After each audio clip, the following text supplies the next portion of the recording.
Consommation.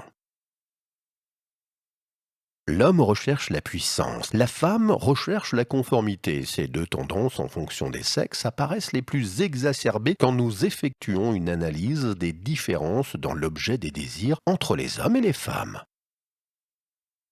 Les marchands, sans forcément en comprendre la signification profonde, jouent sur ces programmations comportementales propres à chacun des sexes pour en tirer de l'énergie, en vendant aux hommes du rêve de puissance et aux femmes de la conformité avec ce qu'on nomme la mode. La mode qui est en fin de compte une réactualisation permanente de la conformité pour pousser à la consommation et récupérer de l'énergie aux acheteuses.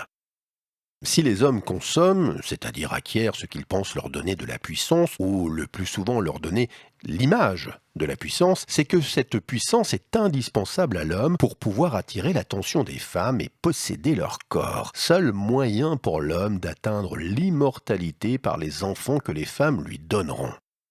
C'est ainsi que l'obsession de consommation de l'homme se concentre sur ce désir de puissance, comme dans l'achat de la grosse voiture puissante lui permettant d'aller vite et loin, c'est-à-dire la possibilité inconsciente de réduire le temps de la recherche énergétique tout en augmentant le territoire de cette recherche. Ce désir de montrer sa puissance peut aussi se cristalliser dans l'achat de la montre chère, bijou inutile, mais qui par son prix indique la puissance énergétique de l'homme. Puissance essentielle pour rassurer la femme qui, quand elle portera et éduquera ses petits, deviendra par cette fonction accaparant tout son temps, dépendante énergétiquement de l'homme. L'homme, dans ses désirs de consommation, recherche essentiellement la technicité et l'innovation, que ce soit dans les objets relatifs à la pratique d'un sport, où il achètera le dernier produit concernant ce sport, dans l'espoir de se démarquer et de vaincre, ou dans ses achats professionnels, ce qui lui permettra peut-être d'évincer la concurrence et ainsi d'augmenter sa puissance énergétique et sa richesse.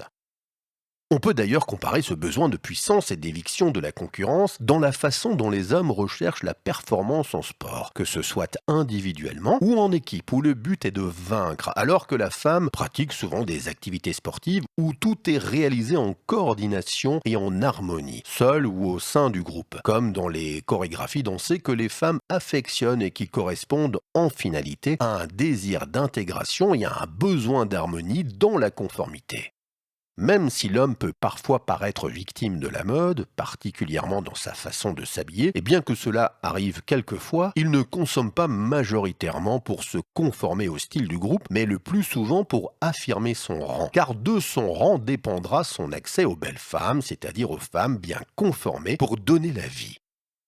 Enfin, quand l'homme s'achète un costume sombre et une cravate, c'est parfois qu'il y est obligé. Mais le plus souvent, c'est pour montrer son rang social, son intégration dans le monde du travail. Donc, sa capacité énergétique et par là indirectement sa possibilité à sécuriser les femmes et leur permettre d'effectuer en toute quiétude leur programmation de génitrice et d'éducatrice des jeunes enfants. Quant à la façon de consommer, la femme, elle, est majoritairement orientée par son besoin de conformité, son désir profond et inconscient de se fondre dans le groupe. C'est pour ça que la femme est souvent victime de la mode étant le style vestimentaire ou décoratif du moment imposé par les marchands dans le but de récupérer de l'énergie aux femmes et indirectement à leurs amants ou maris. Mode variant et renouvelé le plus souvent possible pour rendre cyclique cette récupération énergétique sur une longue durée et ainsi renforcer le pouvoir des marchands prédateurs. Ce besoin de conformité de la femme qui la pousse à consommer et qui peut être comparé à une impersonnalité est en fait un puissant stratagème mis en route au cours de l'évolution de notre espèce pour optimiser les chances des femmes de transmettre la vie et de faire perdurer l'humanité. Depuis des centaines de milliers d'années, quand la Terre commença à se peupler de communautés humaines, colonisant d'une façon uniforme les territoires, ce furent globalement les femmes qui passèrent d'une communauté à l'autre, quittant leur famille pour s'installer dans la famille et la communauté de leur homme. Car si un homme entrant dans une communauté étrangère est toujours considéré comme une concurrence calorique et sexuelle, et est souvent rejeté avec violence par les autres hommes, la femme, quant à elle, est toujours bien accueillie, car elle est perçue inconsciemment par les hommes comme une matrice à prendre et une chance d'optimiser la transmission de la vie. C'est ainsi que la femme, étant programmée génétiquement pour s'adapter à l'âge adulte, à vivre dans une autre communauté que son groupe d'origine et de naissance, a généré une impersonnalité la poussant dans son désir de conformité à adopter automatiquement les us et coutumes de la famille de son homme ou de son mari. Programmation qui la rend sensible à ce que l'on appelle dans nos sociétés modernes la mode. Mode qui est en fin de compte inconsciemment pour la femme moderne un besoin de se fondre dans le groupe pour réaliser sa programmation de génitrice et d'éducatrice en toute quiétude, sans faire de remous et sans attirer l'attention et le conflit.